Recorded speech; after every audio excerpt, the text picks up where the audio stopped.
I love sports, and the great thing about sports, it's highly visual. Like you can see it when it happens, it's cinematic. And then, yeah, like I always call it like, the anatomy of greatness. Like what are the elements? Like what comes together? And of course, the mechanics of greatness was really fascinating to me. Is like, it's the moment for sure, but it's the backstory and it's like the context in which greatness happens. So I think it was 2013-ish, 14, I started working with Kobe Bryant. I would get texts from him at like 3, 4 in the morning. So he had an intensity to him, but also a clarity, I think, that was just unique and different. It was so intense, it drove me and my team towards greatness. He wouldn't compromise. There was nothing he would, if it wasn't like perfect in his eyes, it wasn't good enough. What is the defect that all these great people have? So Kobe is the best example of this. Is like, he's not an easy guy to get along with. And like, there's a combativeness that really drove him. Kobe won 3 championships when literally it turns out he and Shaq were like having fistfights in practice. Meanwhile, like you hear the stories about Kobe, every time a new player they'd start a new season and there's a new guy on the team, he would go at them in practice and he would try to destroy them, right? And that was just his nature. That was his style, and it was tiring, but it was also like how he pushed you, it was how he pushed himself. It was just better and better. Like I said, no compromise out of that guy. It's their ability to deal with that and turn it around. So legendary stories, Kobe Bryant shooting 4 air balls in a playoff game. Well, what does he do? That night he flies back and he goes to the Palisades High School gym and he shoots all night long. I also know like some of the other athletes, they don't want to be robotic. It's like you don't want to like be pre-programmed. Like you don't want things to feel choreographed, because then you get sort of stuck in that moment. So there's a fine line between preparation, but also then just letting go. And it's a balance, but you're talking about people who have kind of, these athletes remember the one that got away. It's the scar that never heals. Yes, is it failure? For sure. But it's your ability to rebound from failure and come back. And so I think like, is there vulnerability? Is there failure? For sure. It's that ability to like use it and channel it into success that is unique. I think sports are unique because a lot of them are team sports, right? So no matter what kind of trauma or isolation you have in your past, part of being successful, at least in a team, is like connecting with other people. And that's in its own way restorative and healing. I think that's also a product of the times in some ways. It's hard to be isolated, I've been fortunate because I've kind of grown up around it. Like my dad is like... In spiritual healing. Yeah. And he's famous. And I grew up around that fame. And so to me, it was like, I got to see an inside... the thing about my father also is that pre his spiritual guru identity, he was far from that. Drank a lot, smoked a lot of weed, stuff like that. Like he had a very addictive personality and like had a lifestyle that was sort of like the opposite of what he's now known for.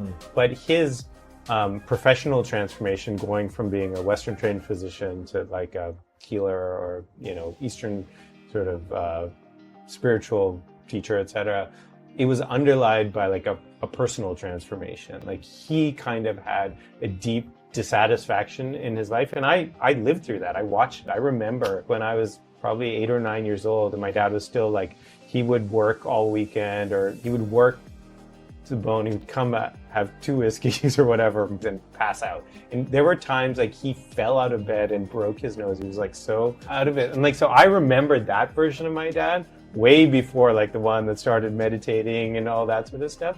So I remember that, like this person who you've seen as this moment of greatness, it's actually like they're a human being who's struggling with all these things.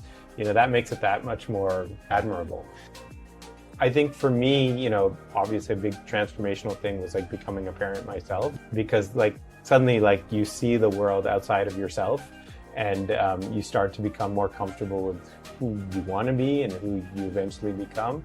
And yeah, I definitely like, I'm around a lot of these people who are great. And it's like, man, like I want to be that. Like I need to have that sort of success. But then I remind myself again, like, well, just like everything you see, isn't as perfect as it always seems.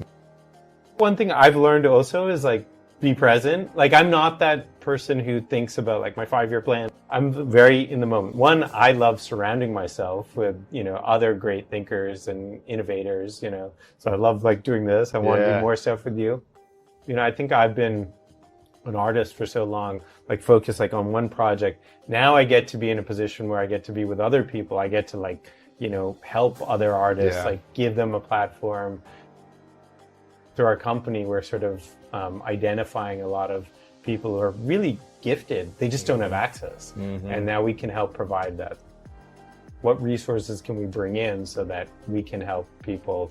And you also look the times that we're living in. It's divisive, and the climate. It's like, how can we make a difference? How can we say something that matters and that, helps us collectively heal?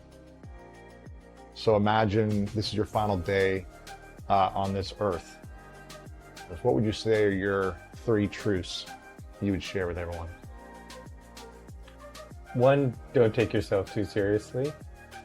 I think it's so easy to get caught up in the moment, but to have fun and take a step back and look at the big picture, I think that would be a big one for me.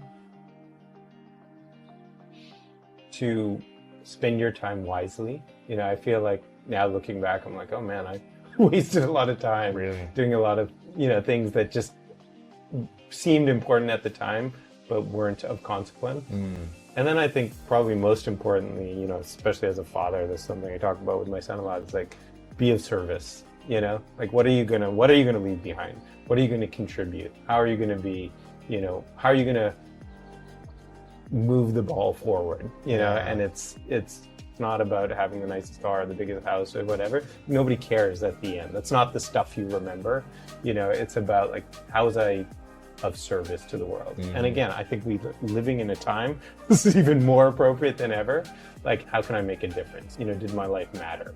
And I think that will probably be in how I contributed, not like what material things did I accumulate. My life has always been a series of relationships. Like, every project I've ever worked on that's been successful has been the product of like a genuine relationship, that's built over time, like not having an agenda, and so I think just it's about communicating, engaging, and finding ways to collaborate. So what's your definition of greatness?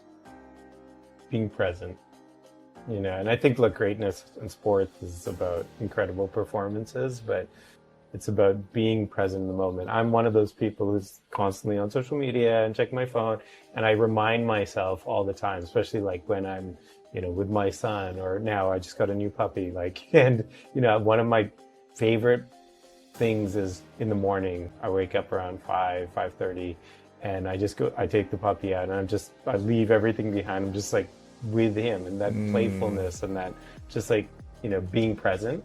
I think greatness is sometimes 45, 15, and 9. Sometimes it's just about being in the moment.